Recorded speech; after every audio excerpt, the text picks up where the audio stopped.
हरे राम राम राम हरे हरे, हरे कृष्ण कृष्ण कृष्ण हरे हरे.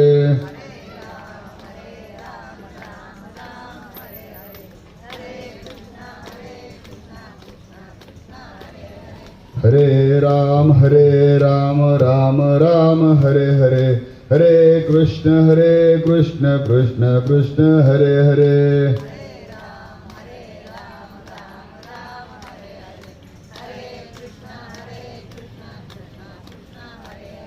हरे राम राम राम हरे हरे, हरे कृष्ण कृष्ण कृष्ण हरे हरे.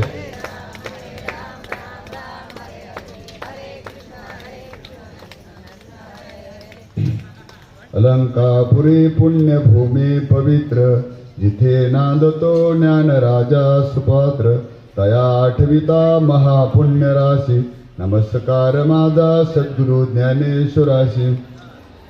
गुरुर्ब्रह्मा गुरुर्विष्णू गुरुर्देवो महेश्वरा, गुरु साक्षात परब्रह्म तस्मै श्री गुरुवे नमः. उपजे ते नाशे, नाशे ते पुनरपदिशे, हे घटिका यंत्र परिभ्रमेगा. आज या ना मोरे माऊली या ना पुढं. आज महत्वाचा अत्यंत महत्वाच्या दिवसासाठी आपण इथं जमलेलो आहे. आज कैलासवासी अनुसया त्र्यंबक मोरे यांचा आज वर्ष श्राद्धाचा प्रथम पुण्यस्मरणाचा कार्यक्रम इथं आपण संपन्न होत आहे. त्यानिमित्ताने आपण सगळे इथं जमलेलो आहे. खऱ्या अर्थाने या माऊलीत जर विषय घेतला तर महत्त्वाचं म्हणजे त्यांच्या मागे किरण त्र्यंबक मोरे त्यांचा मुलगा आहे, सौ कल्पना किरण मोरे त्यांची पत्नी आहे, आणि विराज किरण मोरे आणि आर्यन किरण मोरे हे त्यांचे दोन्ही नातू आहेत. यांच्या माध्यमातून आज हा वर्ष श्राद्धाचा कार्यक्रम आपण संपन्न करतोय. त्यानिमित्ताने ही प्रवचन रूपी सेवा माझ्याकडे आलेली आहे. महत्त्वाचा विषय की आमचे नांदगावचे जावई अरुण दत्तू पवार यांचा मला 6-5 दिवसापूर्वी फोन आला की महाराज अशा निमित्ताने तुमची सेवा पाहिजे. तर ठीक आहे म्हणलं, काही अडचण नाही. कारण जावयाने सांगितलेले प्रत्येक गोष्टी आपल्याला ऐकायला लागते, कारण त्यांच्याकडे आपली मुलगी नांदायची असते. म्हणून मी ही सेवा आज करतोय. महत्त्वाचा विषय की आज ही ओवी घेतलेली आहे. ही ओवी ज्ञान्यांचे ज्ञानराज किंवा आपल्या सर्वांचे मायबाप असे नवे त्या ज्यांनी नेवासा येथे सच्चिदानंद बाबांना जिवंत केलं आणि पैस खांबाला खेटून ज्ञानेश्वरी सांगितले. सच्चिदानंद बाबाकडून ज्यांनी ज्ञानेश्वरी लिहून घेतली असे संतश्रेष्ठ ज्ञानेश्वर महाराजांच्या ज्ञानेश्वरीमधली दुसऱ्या अध्यायाची 59वी ओवी आपण आपल्या प्रवचन सेवेसाठी घेतलेली आहे. महत्वाचा विषय आहे का ओवी काय सांगते? उपजे ते नाशे, नाशे ते पुनर्पदिशे, एक घटिका यंत्र परिभ्रमेगा. काय सांगते ओवी?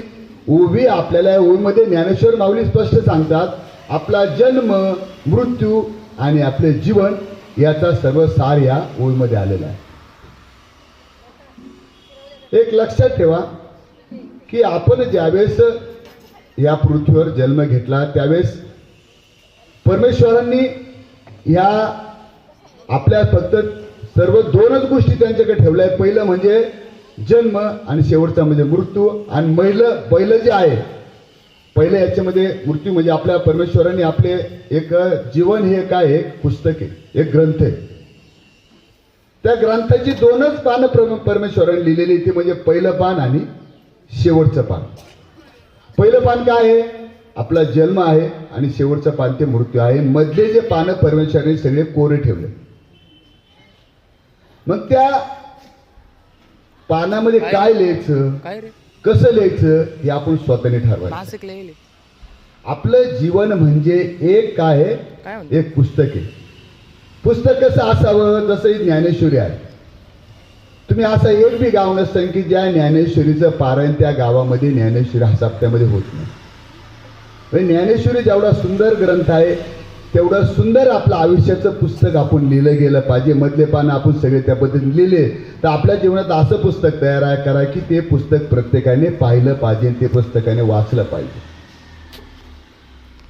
हे सगळं परमेश्वराने आपल्या हातात दिलेलं आहे. आता जन्म म्हणजे काय? आपण ज्यावेळेस आपला जन्म होतो तो जन्म, व मृत्यू म्हणजे काय? ज्यावेळेस आपला देहाचा आणि आत्म्याचा संबंध जिथं तुटतो त्याला मृत्यू म्हणतात. आणि जन्म आणि मृत्यू याचा मधला जो कालावधी त्याला काय म्हणतात? आयुष्य म्हणतात. मग खरा महत्वाचा विषय आहे की आता ओवीमध्ये सांगू, उपजे ते नाशे, नाशे ते पुनरुत्थान म्हणजे काय? उपजलं म्हणजे जे जन्मत आहे त्याचा नाश 100% उपजे ते नाशे म्हणजे नाशणार आहे. नाशी ते पुनरुत्थान म्हणजे जे नाश झालेले ती गोष्टी 100% आपल्याला परत दिसणार आहे. आणि हे घड्याचं जसं यंत्र आहे कंटिन्यू चालू असतं त्याप्रमाणे हा उपक्रम उपजे ते नाशे, नाशे ते पुनरुत्थान एक घटिका यंत्र परिभ्रमेगा हे कंटिन्यू म्हणजे जन्म मृत्यूचं कंटिन्यू हे सर्कल चालू असतं. तर बऱ्याच लोकांच्या डोक्यात अशी शंका आहे की आपण म्हणतो बा परत माणूस जन्माला येतो का? 100% येतो. तर याचं थोडंसं उदाहरण तुम्हाला मी द्यायचं झालो तर उदाहरणार्थ ज्यावेळेस माणूस मृत्युमुखी पडतो तर त्यावेळेस माणसाचं आपण ज्यावेळेस जाळायला माणूस नेतो, अग्नी संस्कार करायला माणूस नेतो त्यावेळेस त्याचं वजन कम से कम कोणाचं 40 असतं, कोणाचं 50 असतं.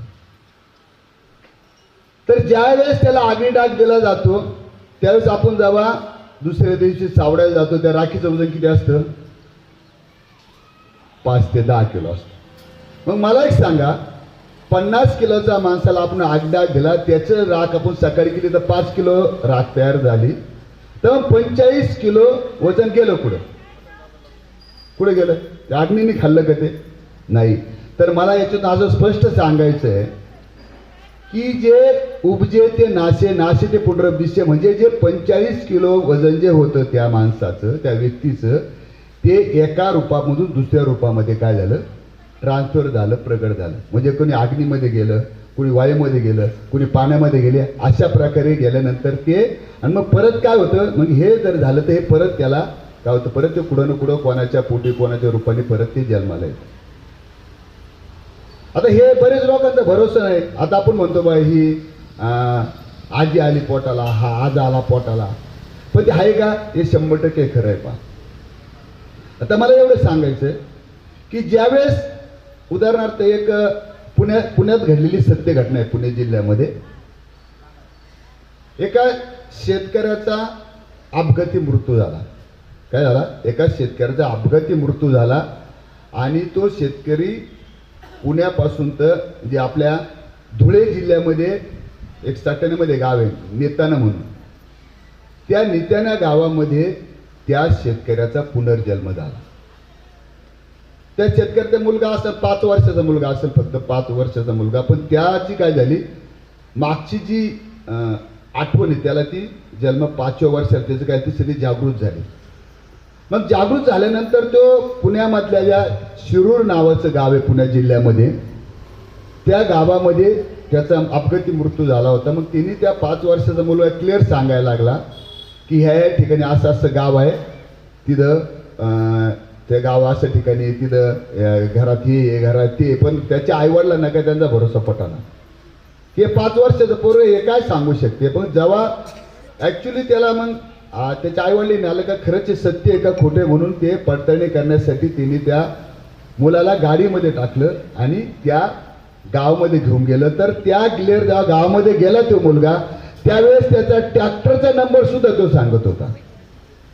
दुसरं नव्हे तर तुमच्या घरामध्ये काय ठुलंय, किचनमध्ये कुठं काय आहे, तर त्याच्यामध्ये त्यांनी कुठं काय ठुलं त्या गोष्टी त्या क्लिअर सांगत होता.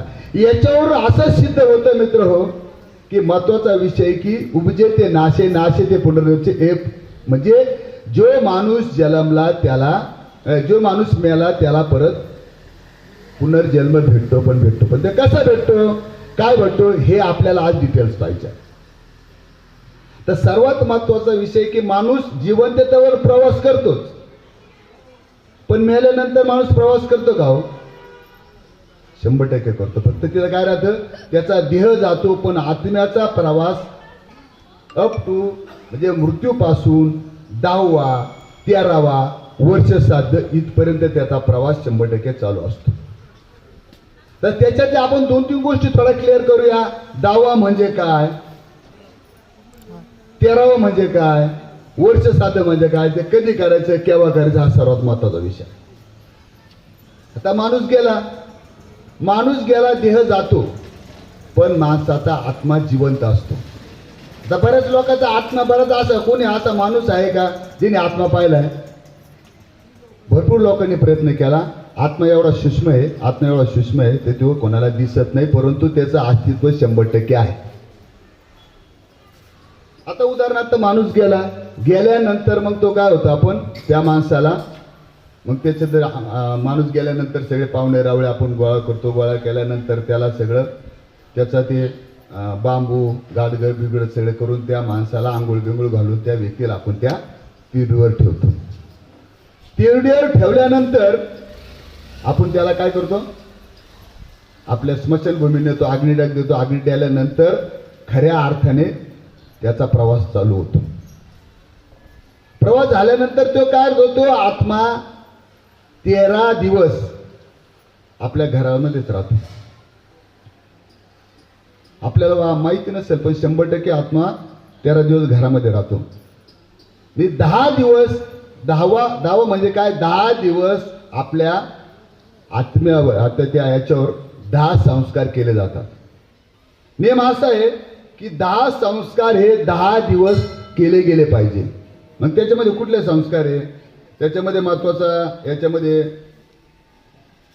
अग्निसंस्कार आहे, नंतर दर्पण आहे, नंतर काकस्पर्श आहे, नंतर उद्वगमन आहे आणि तिलांजली आहे. हे असे 10 संस्कार आपण त्याच्यावर करत असतो. पण अलीकडच्या काळात काय झालंय, माणसाला एवढा टाइम नाही. 10 दिवस काय माणूस ते करत नाही. 10व्या दिवशी सगळे संस्कार करतो माणूस. 10व्या दिवशी संस्कार करतो. 10 संस्कार त्याच्यावर म्हणता, म्हणून 10वा त्या दिवशी असतो. मग 10 दिवस काय होतं, 10 दिवस आपण काय करतो, जो आपण ज्यावेळेस अग्निराग देतो त्यावेळेस त्या मडक्याच्या आपण एक दगड आहे, त्या दगडाने मडक्याला हे करतो आणि ते पाणी काय करतो, ते म्हणे तो जीवाचा दगड म्हणतो आपण त्याला. तो जीवाचा दगड आपण कुठं ठेवतो, आपण तो दगड कुठं ठेवतो, आपण काय करतो, तो दगड बाहेर एखाद्या झाडाला अटकून ठेवतो, एखाद्या येड्या बाबडीत झाडाला अटकून ठेवतो, एखाद्याला अटकून ठेवतो. पण तसं नाही, खरा तो दगड कुठं पाहिजे, जिथं आपण काय केलं, माणूस गेल्यानंतर एक दिवा लावतो पहा. दिवा लावल्यानंतर तो दगड त्या दिव्याच्या प्रकाशातच ठेवायला पाहिजे. तो आपण ठेवत नाही, पण ते ठेवायला पाहिजे. मग त्या दिव्याच्या माध्यमाला या जो म्हणजे तो जो दगड असतो, जीवाचा दगड, तो ऍक्च्युअली म्हणजे आत्माच असतो त्या. मग आत्मा 10 दिवस काय करतो, तिथं जिथं डाग तिथं परत घरात ते कुठं चक्कर मारत असतो तो. आणि त्या दिव्यावर या जो आपला दिवा आहे, दिव्याच्या माध्यमातून त्या जीवाच्या खड्यावर 10 संस्कार 10 दिवसात होत असतात. मग याच्यामध्ये आपण ज्यावेळेस हे करतो त्यावेळेस महत्वाचा शेवटचा संस्कार आपण सांगितलं की तिलांजली. तिळ वाहतो आपण. सगळं झालं पूर्ण, सगळ्या पूजा पाठ झाली. नंतर त्याच्यात आपण काय करतो, त्याच्यामध्ये आपण जेव्हा दाबा करतो त्या 10व्या वेळेस आपण 3 पिंड त्याच्यामध्ये, पिंडदान त्याच्यामध्ये केलं तर 10व्याच्या दिवशी. मग त्याच्यामध्ये आपण त्याच्यात पहिला जीवाचा पिंड असतो, दुसरा यमाचा पिंड, दुसरा वायस पिंड. म्हणजे एक पूर्वेला असतो, एक पश्चिमेला असतो, एक दक्षिणेला असतो. दक्षिणाचा पिंड सर्वात महत्वाचा असतो. काकस्पर्श जर त्या दक्षिणेच्या पिंडाला झाला तर समजायचं त्या आत्म्याला गती भेटली, मुक्ती भेटली. तो पहा, बऱ्याच ठिकाणी अशी गोष्ट राहते की ज्यावेळेस पिंडाला स्पर्श करतो त्यावेळेस बाकीचे सगळे घरातले लोक रडतात. का रडतात, ते काय कारण आहे रडायचं? त्यावेळेस लोक रडतात आणि तो आत्मा काय करतो, तो खुश होतो, तो आत्मा हसतो. आणि माणसं यासाठी रडतात की आपला आधार गेलाय, माझी आई गेली, माझा बाप गेलाय, मग त्याचा आधार गेला म्हणून ते रडत असतात. पण आत्म्याला का स्पर्श झाला, मग आत्मा खऱ्या अर्थाने त्याचा प्रवास त्याच्यामध्ये चालू होतो. तर काकस्पर्श जर आपण म्हणलं तर काकस्पर्श ज्यावेळेस आपण कास्पर्श करताना एक असं उदाहरण नेहमी मी माझ्या प्रवचनामध्ये याच्यामध्ये देत असतो. याच्यामध्ये काकस्पर्श ज्यावेळेस होतं, राम आणि सीता एका ठिकाणी बसलेले असतात एका वेळेस रामायणामध्ये. आणि दशरथ राजाचा जो पुत्र आहे यमक, तो काय होतं, त्याला अशी सीताबद्दल थोडी वाईट भावना मनामध्ये येते आणि तो सीताला स्पर्श करण्याचा प्रयत्न त्याच्यामध्ये तो करतो आणि तिथं जायचा प्रयत्न करतो. पण सीतामातेच्या जेव्हा लक्षात येतं की बाबा हा ह्या भावनेने आपल्याकडे येतोय, मग सीतामाता त्या रामाला बोलते की असा असा प्रकार. मग राम काय करतो, एक दर्पण घेतो, काडी घेतो आणि त्याच्या दिशेने ती काडी फेकतो. फेकल्यानंतर त्याच्या लक्षात येतं यार आता ही काडी जर आपल्याला लागली तर आपला जीव जाऊ शकतो. म्हणून तो काय करतो, तो राजाचा जो मुलगा आहे तो त्या दिशेने पुढे पळत राहतो, काडी त्याच्या दिशेने राहते. पण लक्षात असं येतं की तो मग ते देवाकडे जातो का आता आम्हाला वाचवा याच्यातून. मग देव काय सांगता, बाबा तू ज्या माणसाने ही काडी तुझ्याकडे फेकली त्या माणसाला तू शरण गेला तर तुला याच्यामधून जीवनातून तुझं काय होऊ शकतो, मुक्ती होऊ शकते, किंवा तुला तो दर्पण तुला लागू शकत नाही. मग ते रामाकडे जातो, माझी चूक झाली मला माफ करा. मग त्यावेळेस राम काय करतो, त्याला म्हणतो तू मृत्यूपासून वाचू शकत नाही, परंतु तुला मी काय करतो, एक वरदान त्याच्यामध्ये देतो. ही काडी ते लागते, पण ती काडी काय करते, याच्या कावळ्याच्या डाव्या डोळ्याला लागते. डाव्याला डोळ्याला लागल्यानंतर तो कावळा मरत नाही. पण मग राम काय करतो, त्याला एक वरदान देतो की बाबा ज्या ज्या वेळेस कोणाचा मृत्यू होईल, जोपर्यंत तू त्या पिंडाला स्पर्श करत नाही तोपर्यंत त्या माणसाच्या जीवाला मुक्ती भेटणार नाही. मग तेव्हापासून काकस्पर्श ज्यावेळेस होतो त्यावेळेस खऱ्या अर्थाने आपला विधी त्याच्यामध्ये याला काकस्पर्श म्हणतात. आता तिलांजली म्हणजे काय, तिलांजली म्हणजे एक महत्वाचा विषय आहे बरं का.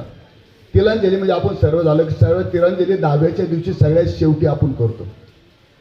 मग त्याच्यामध्ये आपण काय करतो, त्याला पाणी वाहतो, पैसे वाहतो आणि मग तिळ वाहून आपण काय तिथून पाया पडून निघून जातो. तिलांजली म्हणजे काय, म्हणजे तिलांजली असं एक विधी आहे की आत्मा ह्यो जो आहे काय, तो काय करतो, मृत्यू लोकाला सोडतो आणि त्याचा पितृलोकामध्ये प्रवास तिथून चालू होतो त्याच्यामध्ये. म्हणून आपण काय करतो, मग तो तिलांजली दिल्याशिवाय आपल्याला या आत्म्याला पुढे चालना याच्यामध्ये देत नाही. म्हणून तिलांजली हा सर्वात महत्वाचा विधी तिथं सांगितलेला आहे. तिलांजली म्हणजे काय, आपल्या मृत्यू लोकाला सोडणं आणि पितृलोकामध्ये काय करतो, पितृलोकाचं त्याचं आत्म्याचं त्याचं काय होतं, प्रवास चालू होतो याच्यामध्ये. आता याच्यामध्ये तिलांजली त्यावेळेस आपण काय करतो, तर आपलं पुण्य सुद्धा त्याच्याबरोबर त्याच्यात देत असतो. पुण्य सुद्धा आपण त्याच्याबरोबर त्या आत्म्याला देत असतो. मग याच्या सर्वात महत्वाचा विषय की वर्ष 7च्या दिवशी काय म्हणलेलं आहे माहिती आहे का, पुण्यस्मरण. काय म्हणजे आपण जे खालचे लोक जे तिलांजली देत त्यांचं पुण्य आणि स्वतःचं पुण्य याचं कॅल्क्युलेशन ज्या दिवशी केलं जातं त्याला वर्ष श्राद्ध म्हणलं जातं, किंवा त्याचं स्मरण ज्याला केलं वर्ष श्राद्ध म्हणून जातं. तर सर्वात महत्वाचा विषय आहे की याच्यामध्ये 10वा आणि त्याच्यानंतर सर्वात दुसरा महत्वाचा विषय की प्रवास ज्यावेळेस 10व्यानंतर चालू होतो त्यावेळेस आपण 13व्याच्या विधीकडे आपण जात असतो. आता तसं जर आपण म्हणलं तर आयुष्यामध्ये आपल्याला साधारणतः माणसाला 16 संस्कार माणसावर होत असतात. 16 संस्कार. 16 संस्कारातले सर्वात महत्वाचा विषय की त्या माणसामध्ये 16 संस्कार कधीच होत नाही. त्याच्यामध्ये फक्त 3 संस्कार या माणसामध्ये 100% होतात. ते म्हणजे पहिला संस्कार म्हणजे नामकरण. जन्मल्यानंतर नामकरण हा पहिला संस्कार होतोच माणसावर. दुसरा संस्कार होतो विवाह संस्कार. विवाह संस्कार प्रत्येकाच्या लग्नामध्ये जो होतो तो विवाह संस्कार. आणि शेवटचा संस्कार जो होतो तो वर्ष श्राद्धाचा जो संस्कार होतो तो. ह्या गोष्टी प्रत्येकाच्या याच्यामध्ये आयुष्यामध्ये आहेत. जर 16 संस्कार जर होत असले तर आपण त्याच्यामध्ये जर आपण विचार जर केला 16 संस्कारापैकी 3 संस्कार जर त्याच्यामध्ये होत असतात आणि बाकीचे सगळे संस्कार 13 संस्कार काय होतात त्याच्यामध्ये मी सांगितल्याप्रमाणे त्या दिव्यापासून त्या 13 संस्कार होत असतात. म्हणजे 16तून 3 जर याच्यामध्ये गेले तर त्याच्यामध्ये किती संस्कार राहिले 13. जे 13 संस्कार त्या घरामध्ये त्याच्यामध्ये होत असतात म्हणून त्याला 13वा केला जातो याच्यामध्ये. नक्की याचा प्रवास कसा होतो या आत्म्याचा? प्रवास करत असताना आपण हे पहा, महत्वाचे नाही, नामकरण हा विधान त्याचे 16 संस्कार तर 3 संस्कार येते, 13 संस्कार त्याच्यामध्ये राहिले.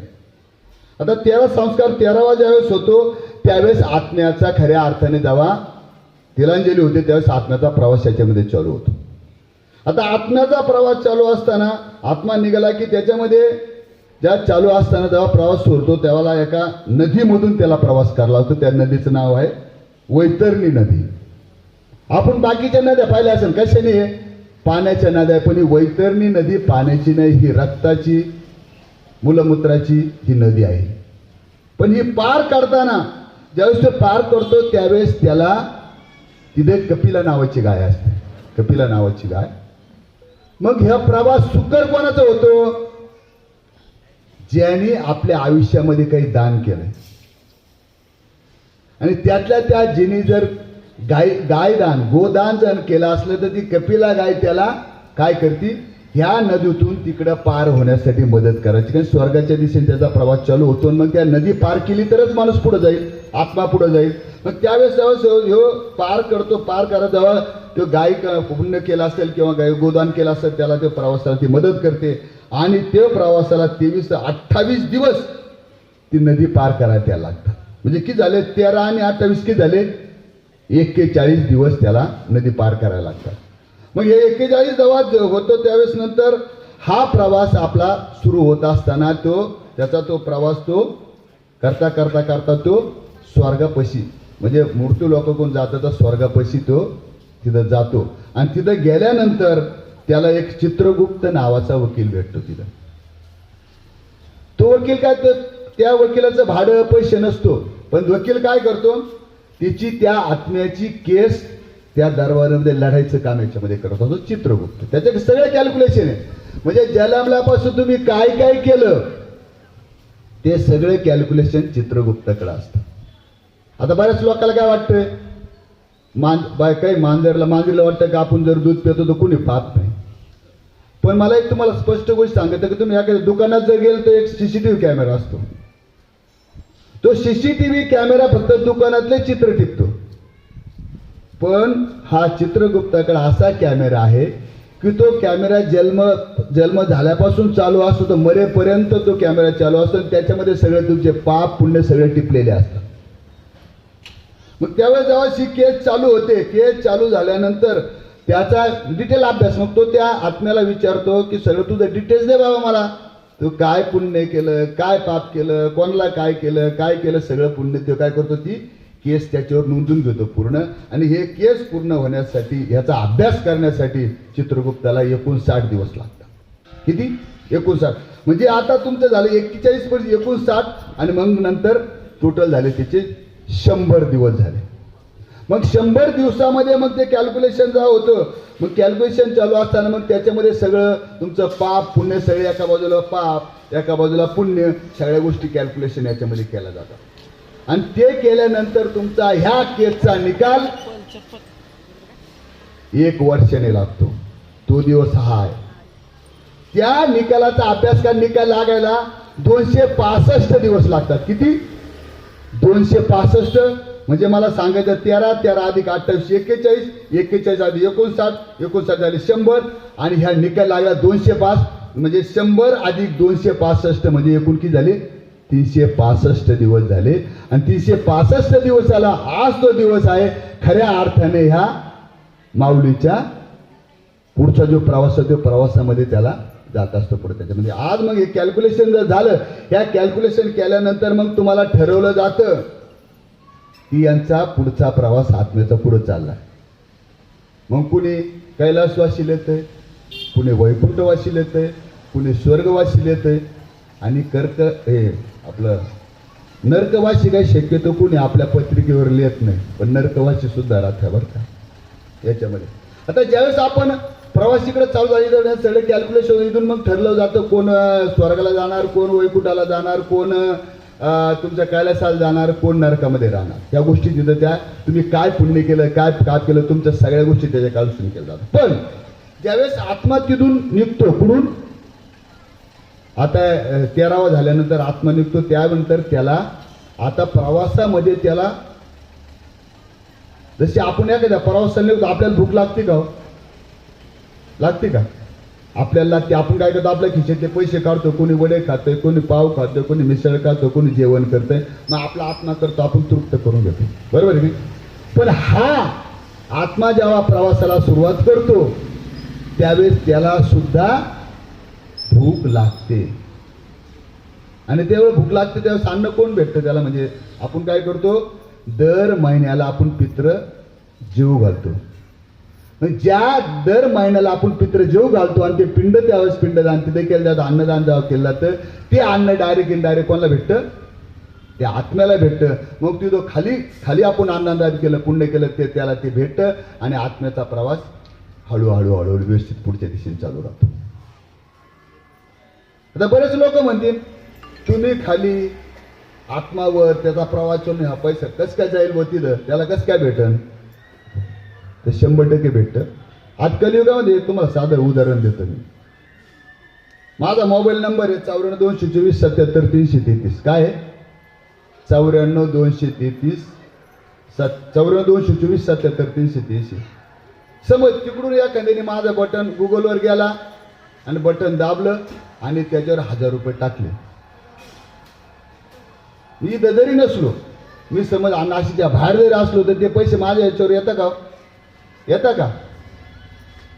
100% येतात पैसे. म्हणजे मला सांगायचं तात्पर्य असे, जरी तिन्ही टाकलेले पैसे जर माझ्या मोबाईलवर येतात तर इथं जे तुम्ही अन्नदान करता ते डायरेक्ट 100% आत्म्याला भेटतं म्हणजे भेटतं. आणि त्या माध्यमातून मी सगळ्याला विनंती करेन, जरी त्या आत्म्या जर प्रवास तिकडे असेल तर ज्यावेळेस आपण इथं पुण्य करतो, ज्यावेळेस आपण अन्नदान करतो, पुण्य करतो, नामस्मरण करतो, ते सगळं त्या पाप पुण्य त्याला त्या ज्यावेळेस पुढच्या प्रवासाला याला कामाला येत असतं. म्हणून सर्वात महत्त्वाचा विषय की ज्यावेळेस आपण इथं हे करत असतो पुण्य, त्यावेळेस महत्त्वाचं म्हणजे, आणि पुण्य करणं किंवा पाप करणं किंवा एखाद्याला आपण काय म्हणतो, बऱ्याच दिवस मी एवढं पुण्य करतो तरी मला काही काही वाईटच दिवस येतात बा. परंतु प्रारब्धात ज्या गोष्टी आहेत त्या गोष्टी आपण 100% टाळू शकत नाही म्हणजे नाही. आता याच्यात ज्यावेळेस तिथं आपण प्रवास गेला तिथं नंतर हे दर महिन्याला आपण पित्र व्यवस्थित घातले, अन्नदान व्यवस्थित केलं, तर त्याच्यामध्ये आपण त्या जेव्हा तिथं जेव्हा पाप पुण्याचं कॅल्क्युलेशन केलं जातं वरच्या श्राद्धाच्या दिवशी, किंवा तुम्ही पुण्यस्मरण केलं त्यावेळेस पाप पुण्याचं कॅल्क्युलेशन केलं. जर आपण जर खाली पुण्य अन्नदान केलं तर ते पुण्य काय करतं, ते आत्म्याला लागतं. मग आत्मा ऑटोमॅटिकली गेला तर आत्मा मग त्याच्या दिशेने त्या पुढच्या गोष्टीने आत्म्याचा प्रवास याच्यामध्ये होत असतो. आता आत्मा ज्यावेळेस प्रवास करतो त्यावेळेस आपण जर पाहिलं असेल बऱ्याच ठिकाणी की आत्मा प्रवास करताना त्याच्यामध्ये 2-3 गोष्टी महत्त्वाच्या. आपण कालच बोललो, मगच माझ्या तोंडातून काही गोष्टी निघून गेल्या. त्याच्यात आपण त्याचा मृत्यू झाल्यानंतर त्याच्या पाप पुण्याचं कॅल्क्युलेशन केलं की आत्म्याला नक्की गती कोणते भेटते याच्यामध्ये ते सिद्ध होतं. आता मी मगाच बोललो की बऱ्याच ठिकाणी कैलास एखादा वैकुंठवासी लिहिलं जातं. वैकुंठाला कोण जातो? तुकाराम महाराज वैकुंठाला गेले, बरोबर. पुष्पक विमानामध्ये बसून काय केलं, वैकुंठाला गेले. वैकुंठाला कोण जातो? जो म्हणजे वारकरी असेल, जे पण नामस्मरण केलंय, परमेश्वराची धारणा केली, कीर्तन भजन श्रवण याचं जर श्रवण केलं तो वैकुंठाला जातो. म्हणून त्याला काय म्हणतात, वैकुंठवासी म्हणतात. आता इथं काय लिहिलंय, कैलासवासी अनुसूयाबाई त्र्यंबक मोरे. कैलासवासी म्हणजे काय माहिती का? आपण कोणी कोणत्या पत्रिकेत काही लिहिलं पण कैलासवासी म्हणजे जो शंकराचा भक्त आहे, त्या शंकराची भक्ती जो करील तो कैलासाला जातो, म्हणून त्याला काय होतं, कैलासवासी म्हणलं जातं. नंतर काय तर स्वर्गवासी लिहिलं जातं बऱ्याच पत्रिकांमध्ये. स्वर्गाला कोण जातं? स्वर्गाला म्हणजे जे समाज कार्य करतात, आपलं म्हणजे समाजासाठी झटतात. पण बरेच पाहिले समाजसेवक असतात, समाजकार्य म्हणजे आत्ताचे काळ थोडा वेगळा आहे. परंतु कलियुगाचा विषय, आता कलियुगामध्ये समाजसेवेसाठी जे लोक आपण त्यांना प्राधान्य दिले ते लोक समाजसेवा करायच्या वेळी स्वतःची सेवा जास्त करतात. हा विषय आता झालेला आहे. परंतु जो समाजाची सेवा करतो, उदाहरणार्थ पुढारी, समाजसेवा करत असेल, कोणाला आडी अडचणी मदत कशी आहे, समाजाच्या दृष्टिकोनातून जे आपल्या सगळ्या गोष्टी वेळ देत असेल, सगळ्या काही समाजाला मदत, काही सुखादुःखात मदत कसेल, अशा माणूस कुठे जातो? स्वर्गवासात जातो. आणि ह्या तिन्ही कॅटेगरीवर जो माणूस बसत नाही तो माणूस कुठे जातो? नरकामध्ये जातो, पाट्याच्या मध्ये. म्हणजे आपण एक आता थोडा आता लक्षात ठेवा, आपण जन्मल्यापासून आपण ह्या तिन्ही चारीपैकी कोणत्या कॅटेगरीमध्ये आपण बसायचंय? कलियुगामध्ये सगळे लोक आपल्या पायापाशी बघतात, लांबचा विचार कोणीच करत नाही. परंतु खऱ्या अर्थाने आपला जर मृत्यूनंतर प्रवास व्यवस्थित व्हायचा असेल, आपल्याला जर आपल्या पुढे वैकुंठवाशी लावायचं असेल, कैलासवाशी लागायचं असेल, स्वर्गवाशी लागायचं असेल, तर आपल्याला अन्नदान करावं लागेल, आपल्याला नामस्मरण करावं लागेल, आपल्याला पुण्य करावं लागेल. आपण दुसऱ्यासाठी, आपल्यासाठी तर ते सगळं झिजवतो हो, दुसऱ्यासाठी. आता संत काय, संतांनी काय केलं? संतांनी सगळ्या आपल्या लोकांसाठी सगळ्या संतांनी आपला जीव सगळं पूर्ण केलं. आपल्याला काही जास्तीत जास्त वाढमय आता पाहिलं असेल, ज्ञानेश्वरी असेल, तुकारामादा असेल, अमृत, परत हे जे ग्रंथ, हरिपाठ असेल, हे सगळे ग्रंथ आपल्या वाड्मय संतांनी दिलं. त्यासाठी आपल्याला याच्यामधून काहीतरी मार्ग चांगला भेटावा म्हणून. म्हणून जर आपल्याला खऱ्या अर्थाने जीवन जगत असताना ह्या गोष्टी जर करायच्या असल्या तर आपल्याला नामस्मरण केलं पाहिजे. पण आता बरं काय झालं, नामस्मरण करण्यासाठी बी एक गोष्ट महत्वाची बरं का, आपल्याला मनाची तयारी पाहिजे. बळजबरी इथं चालत नाही. आता उदाहरणार्थ एक कीर्तन आहे, कीर्तनाला एखादी इच्छाच नाही, पण इच्छा नसताना बी आपण त्याला चल म्हणलं तर तो काय करतो, जरी तिथं आला तर व्यवस्थित ते कीर्तनाकडे लक्ष, ते सगळं लक्ष घरी किंवा इकडे तिकडेच राहतं. पण मला एक गोष्ट सांगायची, तुम्ही जर अनवधर काळाने जर एखाद्या ठिकाणी गेलं तर त्याचे कीर्तनाचे किंवा नामस्मरणाचे आपल्याला त्याचे डायरेक्ट इनडायरेक्ट परिणाम सुद्धा चांगले घडत असतात. घडतं का? संगती चांगली केली, चांगल्या गोष्ट लोकांशी वागलं तर आपल्याला काय होतं, त्याचं होतं का फायदा? तर 100% मी साधन एक उदाहरण तुम्हाला देतो. एक कुटुंब होतं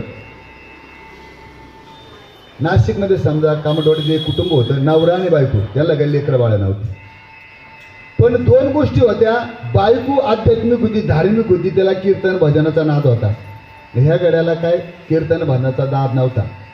उलट तो काय कीर्तन भजनाला बायको निघली का तिला काय करायचं, त्याला राग यायचा. पण एक दिवशी काय झालं, गावामध्ये सप्ताह होता. सप्ताह चालू असताना तिला वाटलं की आज आपल्या नवऱ्याला घेऊन जावा, कधीच येत नाही, पण तो आता विचारून चालायचं चालता कीर्तनाला. मग कीर्तनाला तिने विचारलं, अहो मी कीर्तनाला निघले, येते का तुम्ही? ते मी काय येत नाही, तुला जायचंच जाय, नाही तर जाऊ नको, मी काय तुझ्यासाठी येणार नाही. पण तिने काय केलं, थोडा आग्रह केला त्याला, चला बा जाऊच आज कीर्तनाला. मग त्याला वाटलं जरा बायको म्हणते ना जाऊ कीर्तनाला. गेला तर गेला, तर बाबा कुठं बसला, डायरेक्ट पुढं बसला, या अशा खांबाला टेकून बसला पुढं, अशा तिथं बसला. बसल्यानंतर मग बाबाचं कीर्तन चालू झालं, रामकृष्ण हरी, अभंग घेतला, चाल झाली, सगळं कीर्तन चालू झालं. पण आता याचं काय, म्हणे ना भाव, म्हणे देव मला पाव, याचं काय कीर्तनाचं लक्ष नाही. मग बाबाने चालू केलं कीर्तन, रामकृष्ण हरी झालं, तर याला लागलं डुकलं लागायला लागलं पुढं, सगळ्यात पुढं बसला. बाबा कीर्तन करतो, बाबा माणूस पुढं बसला, डुकलं घेतोय. बाबाचं लक्षात गेलं, अरे हा माणूस तर इथं सगळ्यात पुढं बसलाय, ते डुकलं घेऊन राहिला. मग बाबाने त्याला आवाज म्हणता म्हणता म्हणता बाबा जसं हे आवाज दिलेला तर तिने वर पाहिलं. भाऊ म्हणे काय तुम्ही आता एवढं सर्वात पुढं बसले, एवढी गर्दी, चांगलं कीर्तन चालेल, तुम्ही पुढे येऊन झोपता बा. मग ते काय झालं, डुकले घेता घेता बाबाने आवाज दिला, तर तो काय झाला, बाबा तुमचं चालू द्या, मी जागायची. काय म्हणते ते, काय म्हणायचं, तुमचं चालू द्या, मी जागायची. पण बाबा ठीक आहे जागायचं, जागा भाऊ, असं जागायचं. परत कीर्तन चालू झालं, परत मध्ये परत त्याला डुकले आले. बाबा परत म्हणा, ते म्हणतो बाबा तुमचं चालू दे, मी जागायची. झालं कीर्तन झालं, सगळं जिकडं तिकडं पब्लिक झाली, तो झोपलेलाच होता. मग बाबाने त्याला उठवलं, त्याला वाटलं कीर्तन चालूच आहे, तरी ते म्हणतो बाबा तुमचं जाऊ द्या, माझं तुमचं जाऊ द्या, मी जागायची. झालं, बायको दोघं नवरा बायको घरी गेले, झोपले. पण काही लोकांना सवय दिवसभर केलं आणि ते रात्री ते स्वप्नात बराडायचं बरं का, असे लोक आहेत भरपूर. ते मग काय डोळे झाकले का तो दिवसभराचा बराडा जातो. मग याच्या डोक्यात सगळं तो ते काय झोपला. आणि दुर्दैवी असं होतं की तिथं चोर घुसले त्यांच्या घरामध्ये. चोर घरामध्ये घुसले आणि त्या चोराने वाटलं आता जेवढं काही याचं सगळं घरात काय पैसे दागिने दुगिने सगळे घेऊनच जाऊ. आणि त्याला वाटलं का आता हे रात्रभर जागले 12-1 वाजेपर्यंत कीर्तन चालू होतं, आता काय काळ झोपला असं, काय अडचण नाही. मग तेव्हा काय केलं त्यांनी, हळू दरवाजा उघडला आणि ते लोक 4 चोर घुसायला लागले. तर हे हळूच काय म्हणतं, तुमचं चालू द्या, मी जागाच आहे. त्याला अरे बापरे, त्याला वाटलं अरे हा माणूस जागा दिसतोय, बरोबर आहे की. मग तिथून त्याला ते म्हणल्यानंतर ते म्हणलं काय नाही, जो आपल्या झोपेचा असं पाहतो. मग ते काय केलं, तिजोरी पैसे गेले. जुन्याला तिजोरी असायच्या बरं का. आता पिशा गेल्या ना, तर पहिल्या वेळा पिशात पैसे ठेवायचे. आता पिशा गेल्या, तिजोऱ्या गेल्या, आता कायला मोबाईल आलं. कुठे गेलं का मोबाईल चालू का स्कॅन केलं का लगेच पैसे इकडचे तिकडे तिकडचे इकडे, बरोबर आहे ना. मग त्या तिजोरी पैसे गेले, तिजोरी खोलायला लागले. तर हा काय म्हणतो, तुमचं चालू द्या, मी जागाच आहे. मग त्यांना वाटलं अरे हा 100% जागा आहे. मग त्या लोकांनी काय केलं, ती तिजोरी सोडली, हे सोडलं आणि ते लोक पळून गेले. त्यांना वाटलं तर हा जर परत जर जागा झाला तर लोक जागे होते ना, आम्हाला ते मारतील म्हणून मग ते लोक निघून गेले. मला सांगायचं तात्पर्य असं ह्या गोष्टीमधून की तुम्ही चांगलं कर्म केलं डायरेक्ट इनडायरेक्ट तरी तुम्हाला चांगलं त्याचं 100% फळ भेटतं. म्हणजे आज तो कीर्तनात गेला नसता, बायकोचं लोक ऐकत आहे का नाही मला माहीत नाही, पण जर बायकोचं ऐकलं तर असा फायदा 100% होतो, बरोबर आहे की नाही. म्हणून महत्वाचा विषय की जर आपल्या डायरेक्ट इनडायरेक्ट कर्म जर केलं, पण ते कर्म करायला आपलं काय पाहिजे, इच्छा पाहिजे बरं का, तरच ते कर्म चांगलं होतं. त्याचं म्हणजे आपण एखाद्याला जर आपलं ते आवडतीचं काम दिलं तर ते दिलं तो चांगल्या प्रकारे करतो, पण त्याला नावडतीचं काम दिलं तो काम करतो, पण मग त्याच्यात तेवढं यश त्याला भेटत नाही. मग आता काय झालं, एक सनई वादक होता, एवढा उत्कृष्ट सनई वाजवायचा. तो जर सनई वाजवायला लागले का सगळे लोक मंत्रमुग्ध व्हायचे. असं वाटत याचं ऐकतच राहावं असं वाटायचं. त्याला एक मुलगा होता, पण त्याला काय वाटायचं, आपली परंपरा कुणीतरी चालवावी. कोणाला वाटतं तसं, बरोबर आहे की नाही. आता मी कीर्तन करतो प्रयोजन, मला वाटतं माझ्या मुलांनी माझं थोडंफार काहीतरी करावं, बरोबर आहे की नाही. म्हणून त्या सनईवाल्याला वाटायचं की माझ्या मुलाने माझ्यासारखी सनई वाजवावी, पण त्याला सनईमध्ये काही इंटरेस्ट नव्हता बा, बरोबर आहे की नाही. पण त्या बापाची इच्छा होती की त्याला सनई यायची. मग तिने काय केलं, ते म्हणे नाही आपल्याला बळजबरी करू, काय म्हणजे याला पण मला सनई शिकवायचीच आहे, याच्याकडून सनई वाजूनच घ्यायची. मग त्या बापाने काय केलं, सनई घेतली, ते वाजवणी स्वतः घेतली आणि मग त्या मुलापाशी गेला. तर मुलगा काय झालं, त्याला वाटलं आपल्याला नको आता बळजबरी मला सनई वाजायला ना, म्हणून मुलगा पुढं पळायला लागला, बाप त्याच्या मागं पळायला लागला. एका ठिकाणी बापाने त्याला पकडलं, खाली पाडलं. खाली पाडल्यानंतर ती सनई बळजबरी त्याच्या तोंडात घातली. मग त्या मुलगा त्या बापाला म्हणला, सनई हातात घेणं तुमच्या हातात होतं, मला खाली पाडणं सुद्धा तुमच्या हातात होतं, सनई माझ्या तोंडात घातला सुद्धा तुमच्या हातात होतं, पण आता सनई फुकायचं काम कोणाच्या हातात आहे. म्हणजे सांगत तात्पर्य बापाच्या हातात सगळ्या गोष्टी होत्या, पण सनई फुकली तरच तो सनई वाजील. म्हणजे त्याच्या मनात सनई वाजवायचं नव्हतं. मग शेवटी तिने बापाने बळजबरी तोंडात सनई घातली, तरी तो सनई तिने फुटू म्हणे का बाबा सगळे तुमच्या हातात होतं, पण फुकायचं माझ्या हातात आहे, मी जर फुकली नाही तर कसं काय होईल. म्हणजे तसं जर एखाद्याला जर मनामध्ये नसलं तर त्या गोष्टी होऊ शकत नाही त्याच्यामध्ये. मग याच्यामध्ये महत्वाचा परमार्थ केला, तुम्ही जर नामस्मरण केलं तर 100% तुम्हाला हे प्रारब्धाचे जोडे धन, प्रारब्धाचे वाढे मान. प्रारब्ध असला तरच आपल्याला धनच भेटू शकते, प्रारब्ध नसलं तर आपल्याला धन भेटू शकत नाही. प्रारब्धाच्या पलीकडे आपण एक सुद्धा गोष्ट जाऊ शकत नाही. तुम्हाला ज्या दिवशी पाची असते त्या दिवशी टाकला जातो, त्या दिवशी आपला जन्म मृत्यू फिक्स असतो. पण त्या जन्म मृत्यूला काही वेळेस काहीतरी साधनमध्ये येत असतं, त्या माध्यमातून आपला मृत्यू याची बऱ्याच ठिकाणी पाहता. आता सरळ हे करत असताना आपल्याला कलियुगामध्ये परमेश्वरांनी 100 वर्ष आयुष्य दिले, 100 वर्ष आयुष्य आज कलियुगामध्ये दिलेले. आता 100 वर्ष आयुष्य दिलं असलं तर याच्यामध्ये 100 वर्ष आयुष्यामध्ये थोडं कॅल्क्युलेशन आपण जर केलं आजच्या कलियुगामध्ये, तर 50 वर्ष माणूस झोपेमध्ये घालतो. सगळे झोपताय ना. मग जो दिवसा कामाला जातो रात्री झोपतो, रात्रीची त्याला ड्युटी राहतो, दिवसा झोपतो. पण 100 दिवसातले 50 दिवस माणूस 100% झोपतो, म्हणजे झोपतो. आता 100 वरून 50 गेले, किती राहिले, 50 वर्ष राहिले. मग त्याच्यातले 50 वर्षापैकी 10 ते 15 वर्ष आपले बालपणात जातात, आपल्याला काही कळतच नाही. काय कळतं लहानपणी? म्हणजे सगळं आपण पौर्लंबी आपलं जीवन राहतं त्याच्यामध्ये. मग लहानपणी आता 15 वर्ष त्याच्यामधून निघून गेले. आता किती राहिले? 65 गेले. किती राहिले आता? सांगा ना कॅल्क्युलेशन. 50 म्हणजे 100तून 50 गेले, 50 राहिले, 50 मधून परत 15 गेले, बरं 20 गेले समजा. किती राहिले? 30 वर्ष राहिले.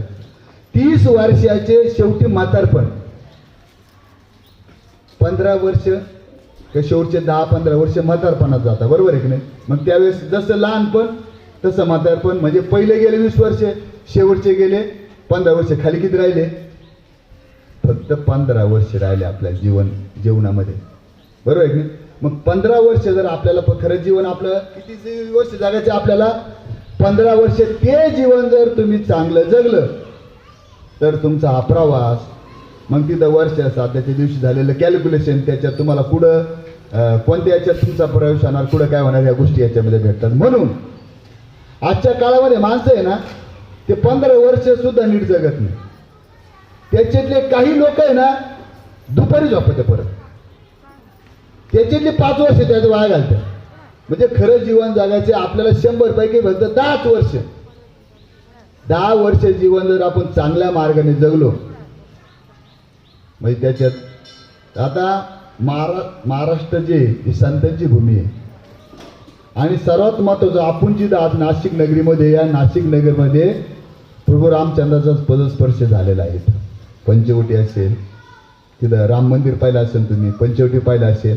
म्हणजे आणि सर्वात महत्त्वाचं म्हणजे ज्ञानेश्वरांचे जे गुरु आहेत, कोण?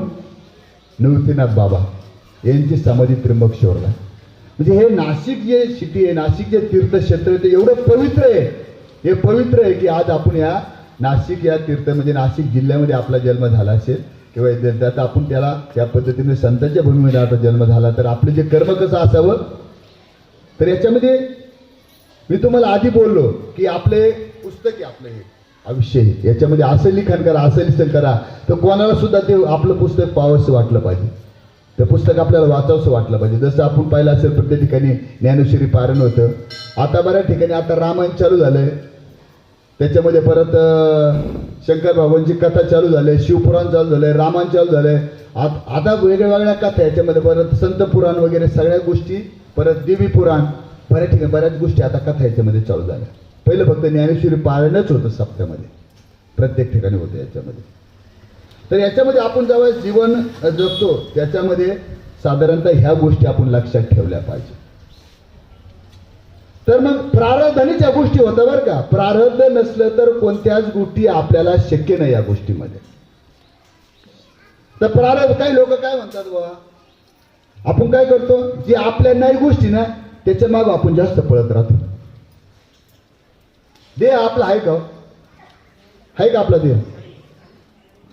तुमचे डोळे तुमचे आहे का? नाक तुमचे आहे का? तोंड आहे का? हात आहे का? पाय आपला आहे का? देह आपला नाही. मग तुम्ही देहा जर आपला आहे, समज विचार, हे डोळा कोणाचा आहे? आपण म्हणतो माझा आहे. हे नाक कोणाचं आहे? माझं आहे. हे तोंड कोणाचं आहे? माझे. दात कोणाचे? माझे. कान कोणाचे? हात कोणाचं? हे जर तुमचं आहे, तुमचं ऐकत का नाही? तुमचं म्हणलं तुमचं ऐकायला पाहिजे की नाही? केस तुमचे, तुमचं ऐकतात ते नाही ऐकत, ते पांढरे होणारच, बरोबर आहे की नाही? दात आहे तुमचे आहे का? तुमचे आहे तर मग दात कावर पडतं बरं? पडतंय की नाही दात? डोळे आपले, त्याच्यावर चष्मा का? बरोबर आहे की नाही? म्हणजे सांगायचं तात्पर्य, हे शरीर आपलं नाही. शरीर कोणाचं आहे? काळाचं धन आहे. काळाचं. काय? काळ. काळ म्हणजे कोण? यम. म्हणजे तुमचं शरीर तुमचं नाही, यमाचं आहे. त्याला पाहिजे तेव्हा ते घेऊन जाऊ शकतो, पाहतो तेव्हा तुम्हाला ठेवू शकतो. पण आणि धन, धन आपलं आहे का? आपण सर कमावलं, समज आपण सुरुवातीपासून काय करतो, आपण जे करायचं ते करत नाही, याच्या मागे त्याच्या मग पळत राहतो. तुम्ही काय मी काय, मी काय पंडित नाही किंवा मी लय शहाणा नाही. परंतु कलियुगामध्ये ह्या गोष्टी जास्त चालल्या. नको त्या गोष्टी बघा माणूस पळायला, जे आपलं नाहीच आहे. शरीर आपलं नाही, आपण त्याच्या मागे पळतो त्याला. मग शरीराला आपण काय करतो? सगळ्या गोष्टी शरीराला सजवायचं काम करतो. कोणी हे लावतं, कोणी ते लावतं, पण ते शरीर आपलं नाही. ते कधी ना कधी ये मी त्याला वाटत तेव्हा ते घेऊन जाणार आहे त्याच्यामध्ये. आपण त्याच्या मागे पोहतो. धन आपलं आहे का? धन कोणाचं आहे? कुबेराचं आहे. म्हणजे देह कोणाचा आहे? काळाचा आहे आणि धन कुबेराचं आहे. म्हणजे आपण काय करतो? जवळपर्यंत आपलं जवळ आपले जेवण येतो पण आपण धनाच्याच मागे पळतो. गाडी, घोडा, बंगला, परत बँक बॅलन्स याच्या मागे पळत राहतो माणसं आपण. पण या दोन्ही गोष्टी आपल्या नाही. आणि मला सांगा, तुमच्याकडे लाख धन आहे हो, पण तुमचं जर खरी प्रॉपर्टी काय माहिती का आपली? काय आहे खरी प्रॉपर्टी? काय आहे? आध्यात्मिक. आपण तुम्ही अध्यात्म काय करता आणि आरोग्य धनसंपदा ही दोन महत्वाच्या प्रॉपर्टी. कोण? आरोग्य धनसंपदा म्हणजे आपलं आरोग्य आणि दुसरं म्हणजे आध्यात्मिक. आपण किती आपल्यामध्ये किती पुण्य त्याच्यामध्ये कमवतो. ह्या दोन प्रॉपर्ट्या सर्वात महत्वाच्या. ह्याच प्रॉपर्ट्या तुम्हाला याच्यामध्ये दैनंदिन जीवनामध्ये तुम्हाला कामाला येऊ शकतात. आणि सगळं ठरलेलं आहे बरं का. याच्यामध्ये आपल्या हातात काहीच नाही. आपल्याला न्यायचं द्यायचं काय. मध्ये माणूस फक्त काहीतरी कारण राहतं. ही गाडी आडी गेली, तो माणूस इकडे गेला, इकडे मोटरसायकल झाली म्हणून माणूस गेला, ते फक्त माध्यम आहे. परंतु ज्या दिवशी जन्म आणि मृत्यू तुमचा लिहिलं त्या दिवशी तुम्हाला जावंच लागलं. कशाचा लापा तुम्ही? काचेत लापा, कुठं बंगल्यात लापा, कुठं लापा, पण त्या दिवशी तुम्हाला जाण्याची. परंतु जेवढं जीवन आहे. आता काल आम्ही एका ठिकाणी गेलो होतो कीर्तनाला. एक जण काय बोलला की जर आपण जर परमार्थ केला, हे केलं तर आपलं जीवन वाढतं. जीवन वाढत काहीच नाही. ज्या दिवशी मरण त्या दिवशी येणार. पण आपण जर परमार्थ केला, चांगलं कार्य केलं, तर चांगलं कार्य केलं तर आपलं फक्त जीवन काय आनंदी जगतो. आनंदी जीवन जगू शकतो. त्याच्यासाठी परमार्थ केला. आज काळाच्या मी तुम्हाला गोष्ट सांगेल, जिथं विज्ञान संपतं ना तिथं परमार्थ चालू होतो. जिथं विज्ञान संपतं तिथं परमार्थ चालू होतो. म्हणजे परमार्थ केला का त्या माणसाला कलियुगामध्ये जर तणावमुक्त जर राहायचं असेल, तणाव कमी आहे का? बापरे बापरे बापरे, कलियुगात लय तणाव आहे.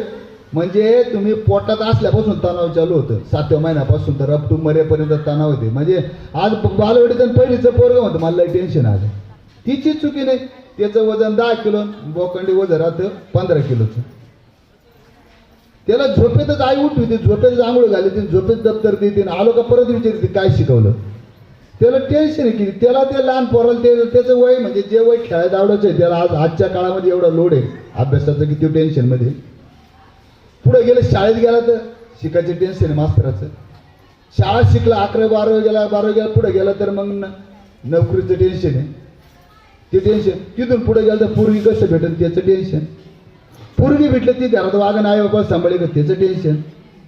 तिथून थोडी नीट नाटकी भेटली, संस्कारात नीट केली तर मग पुढं परत 2 टाइम कमवायचं टेन्शन. ते कमावलं तर पुढं मग पोरं बाळा नीट निघले ठीक आहे, नाही तर मग महाराज सांगायचं जरा मग सून घरात आली का मग ते सगळ्यात अवघड काम आहे. त्याला नको ते लोक दिंडीला चालू होत्यात इकडं विना कीर्तनाला. म्हणजे मात्र सांगायचं का माणसाला शेवटपर्यंत टेन्शन आहे. ह्या टेन्शन मधून जर आपल्याला मुक्त व्हायचे असेल तुम्हाला परमार्थ करावं लागेल.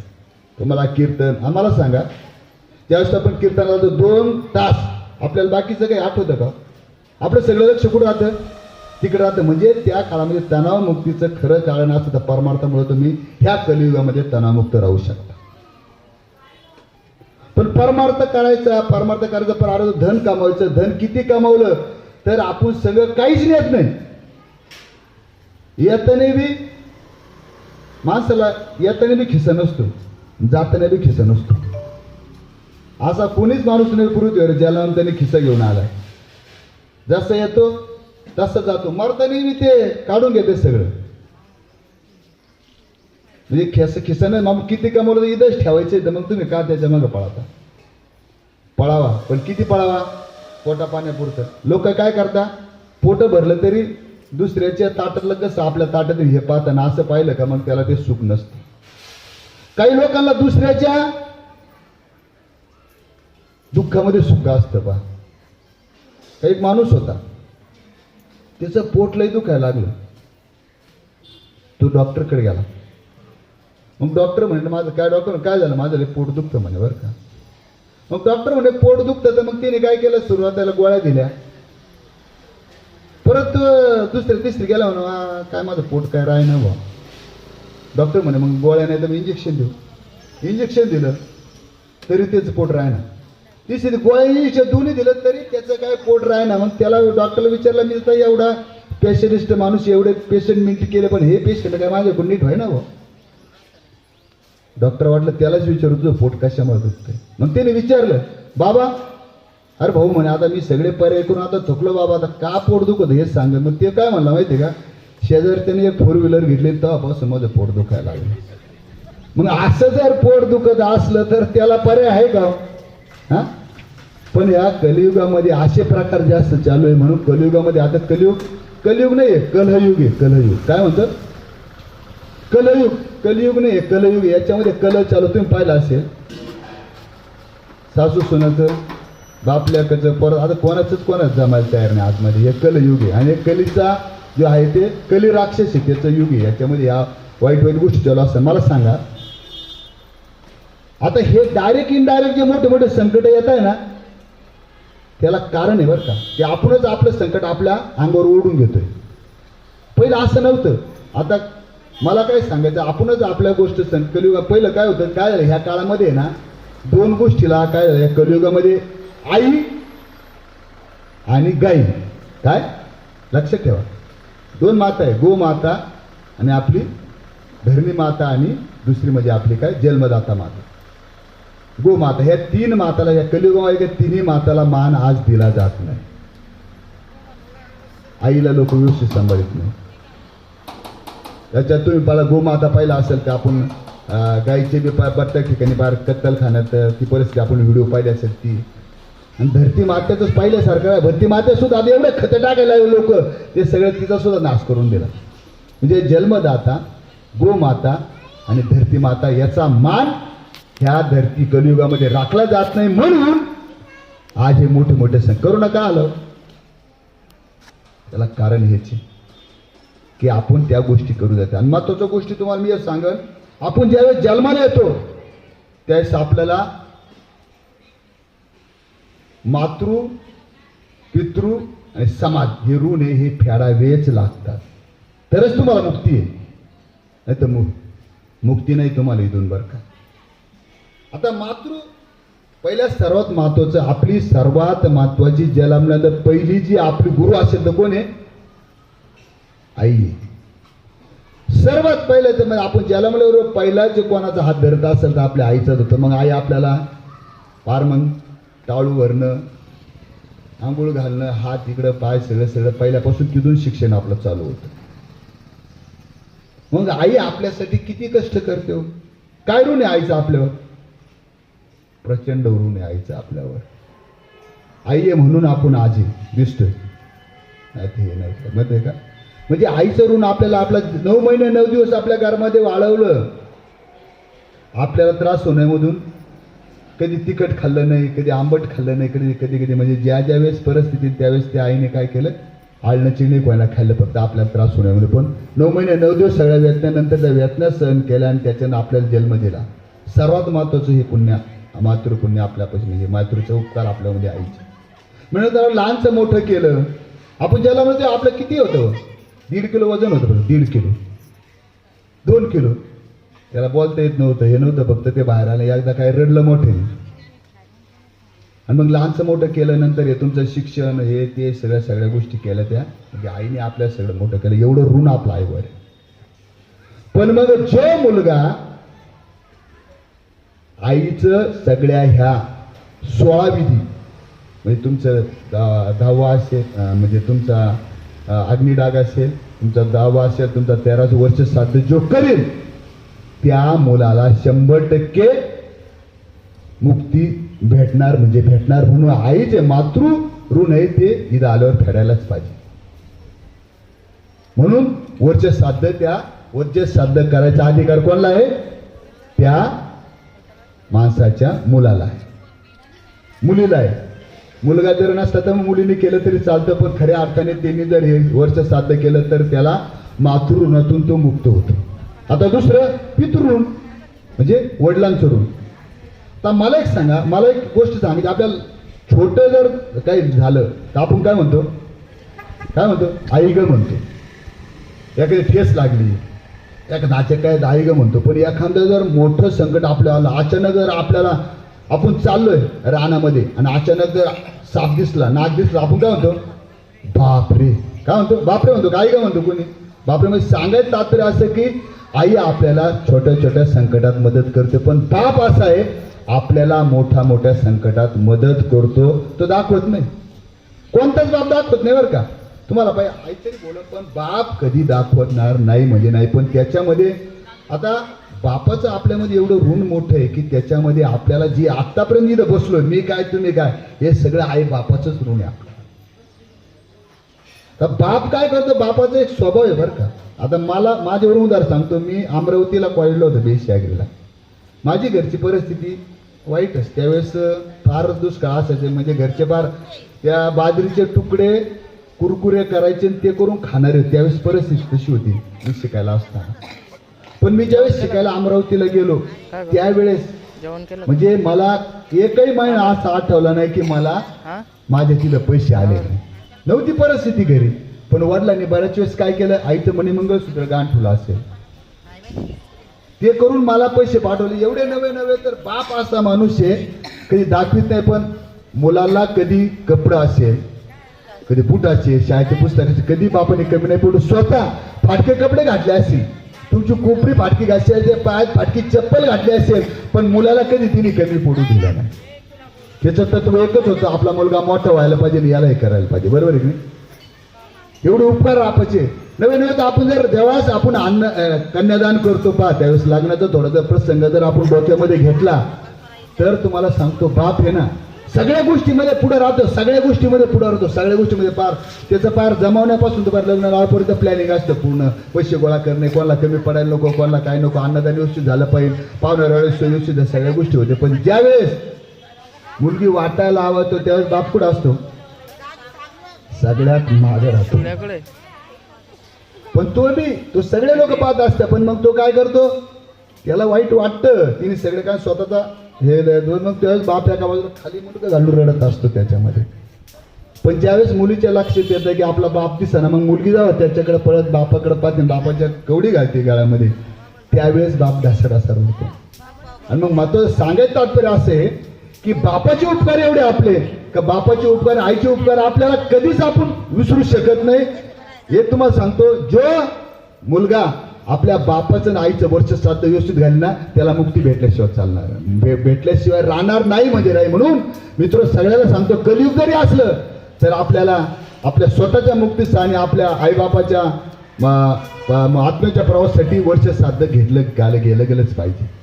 आणि दुसरं म्हणजे तिसरं म्हणजे समाजाचं ऋण. हे समाजाचं ऋण जर आपल्या समाजाचं आपण हे सगळं काही दिलं आपल्याला, कोणाचं गाडी घोडा बंगला, हे समाजाचं ऋण आहे. आपण आपले आईबापाचं मातृ पितृ आणि समाजाचं ऋण जर आपलं फेडलं तर 100% आपल्याला मुक्ती भेटल्याशिवाय चालणार.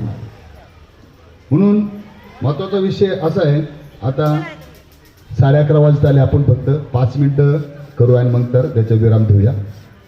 हे ज्यावेळेस आपण वर्ष श्राद्ध याच्यामध्ये करत असतो, वर्ष श्राद्ध करायलाच पाहिजे. बऱ्याच ठिकाणी मी असं पाहिलंय, आता याच्यामध्ये आपल्या एक आई आहे, तो एक कुणी स्त्री आहे, त्याच्यामध्ये 3 जे माणसं आहे ते 3 लोक जर व्यवस्थित सापडले तर तिच्या आयुष्याचं कल्याण झाल्याशिवाय राहत नाही. 3 माणसं कोण? मी नेहमी माझ्या आता मी व्यसन मुक्तीचं काम करतो भारुडाच्या माध्यमातून, मी नेहमी सांगतो बाबा व्यसन करू नका. मग या स्त्रीच्या नशिबामध्ये म्हणजे आयुष्यामध्ये 3 लोक योग्य पाहिजे. वडील व्यसनमुक्त पाहिजे. वडील जर व्यसनमुक्त असला तर त्या स्त्रीचं लहानपण चांगलं जातं. दुसरं, नवरा व्यसनमुक्त पाहिजे. नवरा जर व्यसनमुक्त असला तर तिची वैवाहिक जीवन व्यवस्थित जाते. आणि तिसरं, मुलगा जर व्यसनमुक्त असेल तर तिचं म्हातारपण व्यवस्थित जातं. आणि तुम्हाला सांगतो, हे 3 लोक जर व्यसनाधीन असले तर स्त्रियांच्या आयुष्याचं वाटोळ झाल्याशिवाय राहत नाही. मला स्पष्ट तुम्हाला सांगायचं. खरं पाहता स्त्रियांच्या सर्वात महत्वाचं असेल तर आई, बर का. जीवनामध्ये माणसाच्या जीवनामध्ये 3 गोष्टी येतात. एक आई येते, एक बहीण येते आणि एक कोण येतं?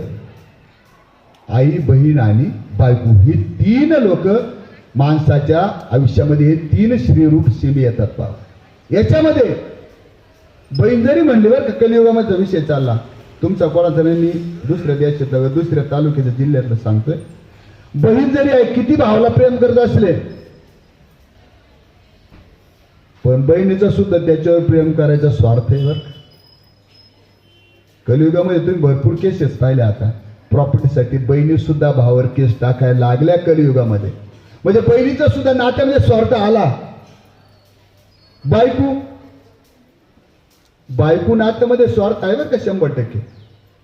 बऱ्याच बायका आहे ना 1 तारीख ते 10 तारखेपर्यंत नवऱ्याचं 5 तारखेपर्यंत नवऱ्याचं चांगलं बोलतात, किंवा महिन्याच्या शेवटी चांगलं बोलतात, फक्त 25 ते 30 तारीख. त्याला माहिती आहे 1 तारखेला आपल्या का पगार येणार आहे, बरोबर आहे की नाही, म्हणून ते काय करतात तेवढं पुरतं चांगलं बोलता, किंवा सुरुवातीला पगार आल्यावरच संपपर्यंत त्यांच्याशी चांगला वागता. म्हणजे दुधासारखं, दुधावाल्याचं सारखं काम आहे बरं काय बायकोचं. दूधवाला काय करतो, आपण दूध लावलं का सुरुवातीला 5 दिवस थेंब सुद्धा टाकीत नाही त्याच्यात पाण्याचा, शुद्ध दूध. आपण काय दूध आहे तापवलं का सईवर येते, तूप बी होते, पण ते मधलं तो काय करतो 20 ते म्हणजे ते काय करतो 15 ते 20-25 दिवस 10 दिवस आहे ना तेव्हा पाणीच पाहिजे तो. तसं बायकोचं काय, बायकोचा सुद्धा काही ना काही स्वार्थ आहे त्याच्यामध्ये, बायकोचा स्वार्थ आहे. पण शेवटचं नातं जे कोणतं आहे, आईचं नातं. आई वडिलांच्या नात्याला स्वार्थ बिलकुल नसतो.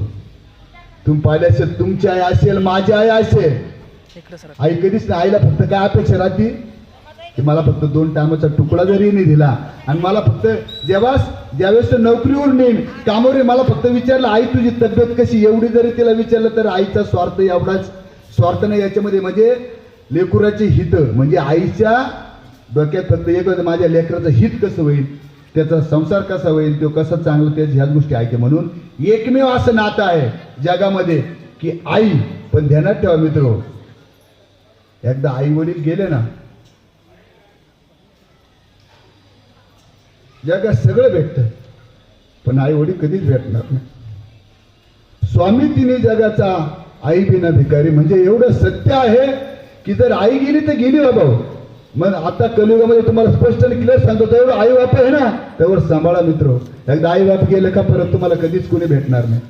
एक साधं उदाहरण सांगतो आणि माझ्या प्रवचन सेवेला एक मी विराम देतो. एक कुटुंब होतं, आई वडील एक मुलगा होता छानसा, त्यांना छानसा. दुर्दैवाने ती आई वारली, सख्खी आई बरं का. आई वारल्यानंतर त्या थोडे दिवस झाले त्या बापाने लग्न करायचं ठरवलं. कोणासाठी? मुलासाठी नाही, स्वतःसाठी. कलियुगी. मग लग्न करायला सावत्र आई त्या मुलाला आणली. सावत्र आई आणल्यानंतर पण ती आई सावत्र, सख्या आई सावत्र आईमध्ये जमीन आसमान असतो हे तुम्हाला मला सांगायचं. मग ती आई एवढी स्वभावाने बेकार होती की ती त्याला सगळं धुणं पाणी सगळ्या कामं सांगायची. शेवटी सावित्रच आई, तर ती कामं सांगायची. तर एक दिवस काय हा पुढे शाळेत जायचा. लहान होतं लेकरू, 2री-3रीला असं की ज्याला आई सुद्धा कळत नव्हतं, असं 3रीचं मुलं होतं ते. एक दिवशी काय झालं,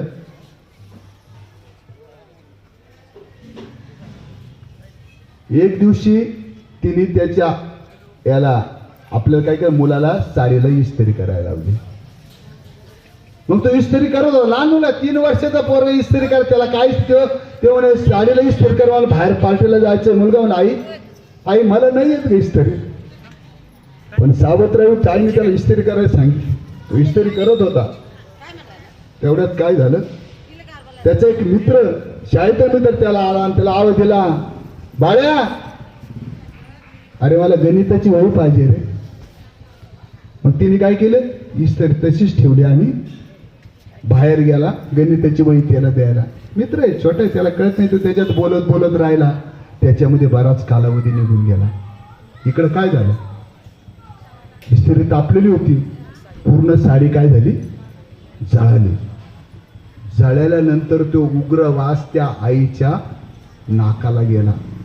गेल्यानंतर ती ज्यावेळेस आवाज घेते एवढी रागाने त्या मुलाकडे धावत आली आणि त्याच्या खाना 2-3 कान फडीत मारल्या. पण ते लहान आई करून तो मुलगा ओरडू लागला. पण सावत्राई होती, तिने काय केलं, गरम इस्त्री घेतली आणि त्याच्या पाठीवर टाकली. पाठीवर टाकल्याबरोबर त्या मुलगा जोराने किचन आई ग, आई ग बोलल्यानंतर काय झालं, तो त्याला परमेश्वरला बोलायला लागला, देवा मला काही नको रे, मला पैसा नको, गाडी नको, काही नको, पण मला आई पाहिजे रे बाबा, माझी आई पाहिजे. सावत्र आईने सख्या आईमध्ये एवढा फरक असतो बापले.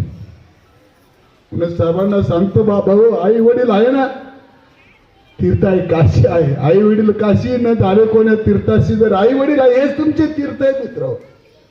आई बापू तर त्यांना सांभाळा, एकदा गेले की परत पृथ्वीवर सगळे भेटेल, पण आई वडील कधी भेटणार नाही.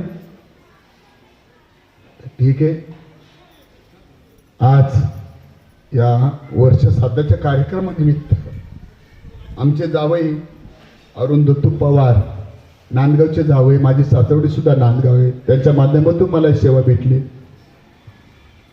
तर खऱ्या अर्थाने आज जो दावा आहे, कैलासवासी अनुसाहेब त्र्यंबक मोरे, परमेश्वराला अशी विनंती करीन, देवा या आत्म्याला खऱ्या अर्थाने आज गती भेटणार आहे. मग तुम्हाला सांगतो, आज गती भेटली म्हणजे आपण 80 लक्ष युनी फिरत असतो, 80 लक्ष युनी फिरून मग आपल्याला काय होतं, परत मानवाचा जन्म भेटत असतो.